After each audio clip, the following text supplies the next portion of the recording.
যাকে আমরা সবাই এখন চিনি খায়রুল বাশার নামে, কিন্তু জানেন কি এক সময় সবাই তাকে চিনতো অন্য নামে রিজভী। রিয়েল লাইফে যেমন সাদাসিধে বিনয়ী অভিনয় জগতেও তিনি ঠিক তেমনি নিজের স্বভাব ধরে রেখেছেন। আজ আমরা জানবো সেই অজানা গল্প, কিভাবে এক মূক অভিনয় শিল্পী হয়ে উঠলেন সবার প্রিয় অভিনেতা খায়রুল বাশার।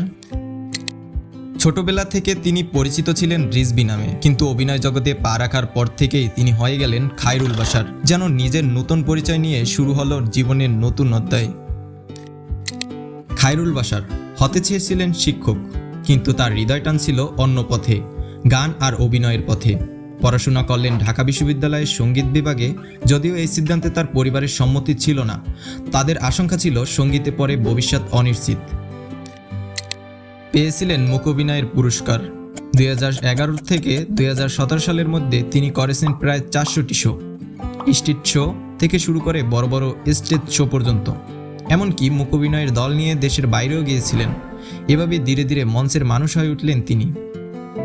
যে চলে গেছে রূপ নিয়ে দূরে, আবার তাহারি কেন ডেকে আন। মঞ্চের পর এবার তার যাত্রা টেলিভিশন নাটকে। খায়রুল বাশারের অভিনয়ে সবচেয়ে বড় শক্তি হলো তার শুদ্ধ উচ্চারণ, স্পষ্ট সংলাপ বলা আর সেই অসাধারণ এক্সপ্রেশন।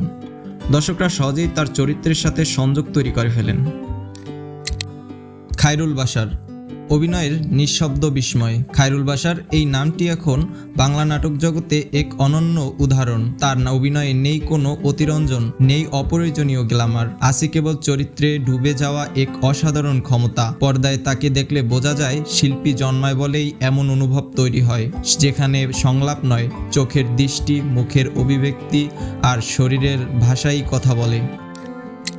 তার অভিনয়ে রয়েছে এক ধরনের নির্মলতা, যা আজকের নাট্যাঙ্গনে বিরল। খায়রুল যেন পর্দায় উঠে আসেন জীবনের প্রতিচ্ছবি হয়ে। তিনি অভিনয় করেন না, যেন বেঁচে থাকেন চরিত্রের ভেতর।